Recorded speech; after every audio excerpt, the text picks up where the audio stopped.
best of the rest of the news. Earlier this week, California's San Onofre nuclear power plant had to be unexpectedly shut down after radioactive water was discovered leaking out of the plant's Unit 3 reactor. Officials claim the leak is fully contained within the concrete dome of the plant. This comes at the same time that the Nuclear Regulatory Commission is warning that aging nuclear plants in the eastern and central portion of the United States might not be able to withstand an earthquake or its after effects. We're all aware of how an earthquake and subsequent tsunami ravaged the Fukushima nuclear power plant in Japan, causing radiation leakage and poisonings. The NRC is giving operators at vulnerable nuclear plants 4 years here in the United States to conduct seismic tests to determine if their plants can withstand an earthquake. However, nuclear energy critics argue that the NRC is moving too slowly to address the threat to the nation's nuclear plants, and that as a result, there is the possibility of a Fukushima-level disaster happening in the United States.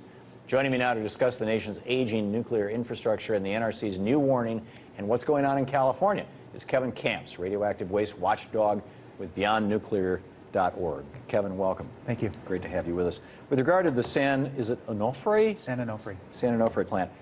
Why should we worry about them venting radioactive steam? Well, any exposure to radioactivity carries a health risk. The higher the dose, the greater the risk, but these risks accumulate over a lifetime. So when the Nuclear Regulatory Commission or Southern California Edison says, oh, it was very low levels, barely detectable, well, the thing is, people live downwind, they live downstream, and we're being exposed to tritium from San Onofre yesterday, from Byron, Illinois, a couple days ago. From Prairie Island, Minnesota, a few days ago, they announced, they let be known that last November they had overflowing tritium. And the Prairie Island Indian community lives hundreds of yards away from this facility. That's incredible. So we've got a tritium atom here behind. What is tritium? Why should we care? Tritium is radioactive hydrogen. It goes anywhere that hydrogen goes, which is everywhere. In your body? In your body, in the environment. It can go down to the DNA level inside your body, and it packs a pretty powerful punch at the DNA level or in your cells or your organs. That would be the electrons and particles and whatnot. It's a beta emitter, but if you were to listen to the Nuclear Regulatory Commission or the nuclear industry, they treat tritium like it's not even radioactive, or they say, well, you know, it's mildly radioactive and it dilutes into the environment. Wait a minute, a beta emitter, it's throwing off a proton? It's a beta emitter, and at those intimate levels, it does significant health damage. It's a clinically proven cause of cancer, birth defects, and genetic damage. Right. I mean, that would knock, if it hit DNA, it could knock one of the amino acids right out of the chain and put a hole in it. And the reason that, you know, these are leaks. These are steam generator leaks of radioactive tritium, steam into the environment as they try to get these things back under control. But they allow these tritium releases on a regular basis by permit because they can't filter it out. It's such a small atom, hydrogen, it can pass through certain grades of steel, it's actually. the second smallest thing there is. I mean, helium and hydrogen, right? And so, yeah, they're having these leaks, but they let this be discharged into the rivers, into the oceans, into the air on a regular basis, and it's doing its health damage downwind and downstream. That's incredible. And so there's no way to filter it, there's no way to stop it, there's no way to block it, and so they just say, don't worry, be happy. Do they even bother to detect it? Well, that was one of the misleading statements made by the NRC in Illinois at Byron with this radioactive tritium steam being emitted. That was because of a fire. And in that case, they said, hey, we know that the tritium levels aren't high because the radiation monitors aren't picking it up.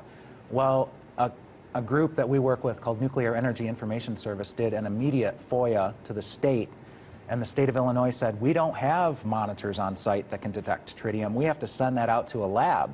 So we don't know what the levels are yet. So the deception is just all too commonplace. So they don't even monitor for this stuff because there's no way to filter it out. So they're all. So well, they do some monitoring, they do sampling, but it takes time to get the results back. So when they said it's all safe, you can't say that a radioactivity release is safe. That's a misnomer. There's no safe level of exposure to radioactivity. Right. They've done a cost benefit, and they've decided it's acceptably risky. Right, yeah, in their opinion. Shirt off X-ray porno scanners. They know that 100 Americans are probably going to get cancer from them. Well, that's worth not having a terrorist incident. New lid steam generators, what's the deal with this? This is a San Onofre? Well, the amazing thing about this steam generator tube rupture at San Onofre is that this is a new steam generator. These are just over a year old. and they have defects, and they're failing. These were supposed to last like 25 years. It's just over a year old. So we're seeing the same thing at 3 Mile Island. We're seeing the same thing at Arkansas Nuclear 1. Brand new steam generators. These are major organ transplants. The old ones were too degraded to keep using. Right. So they put new ones in, and these are failing. So these decades-old reactors... Where are these things made? Well, the one at San Onofre, I don't know for sure, but the one at 3 Mile Island and Arkansas Nuclear 1, that's a French product. That's Areva of France that supplied those steam generators. And they're not working here? These, you mentioned lids. Brand new lids from a company called Babcock and Wilcox Canada have been installed on 6 reactors, but we know from the Palisades reactor in Michigan that their brand new lid from the same factory is defective.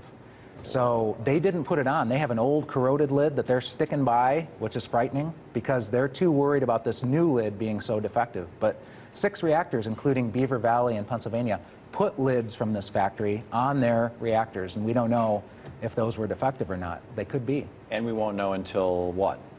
Well, we're seeing tube ruptures at San Onofre. If you have a domino effect, a cascade of tube ruptures, and there's thousands of these tubes in these steam generators, right, you could have a loss of coolant accident in the core, which could lead to a meltdown, which could lead to China syndrome, burn through containment, and a catastrophic radioactivity release. So it could become Fukushima, worse than Fukushima, or well, you could have a actually we don't know yet how bad Fukushima is going to get. I mean, if you have a bad enough steam generator failure, and we had a close call at Indian Point near New York City. It was February of 2000. They blew a steam tube. NRC had let them operate to the brink of failure, and then it failed. And if they had had a cascade, I mean, this is 25, 30 miles from New York City. They had another radioactive steam release at that time into the Hudson River Valley. So these nukes are getting old and dangerous. We're in the breakdown phase of the nuclear power in this country. Yeah, and wow. And now the NRC is saying, okay, you all have 4 years to check out these plants and make sure that they're okay with an earthquake. We had an earthquake here in Washington, D.C. a few months ago. Yeah, August 23rd, the North Anna plant had damage on the site. They only inspected one of the reactors and let both of them restart, assuming that the other one was the same as the other one. They had damage to their radioactive waste storage. Wait a minute, to climb all over the Washington Monument and find every single crack. They're not checking the nuclear plants? It was a very quick turnaround restart, and we're seeing that at Davis-Besse in Ohio. They have a cracked concrete shield building, and they let them restart anyway, even though they don't know the root cause, they don't know the extent of the cracking, and they don't know how to fix the problem. Wow. So the NRC is really outdoing itself. I mean, this is a captive, this is regulatory capture. This is very much a regulatory agency that's taking huge risks on these hasty restarts. Amazing. Kevin, thanks so much for being with us. Thanks for having me. It's great to see you. Nuclear power is the most dangerous and most expensive form of electric power generation in the world, and would not exist in the United States without massive taxpayer subsidies and guarantees in the Price-Anderson Act and other legislation. It's time for all of us to say, no nukes.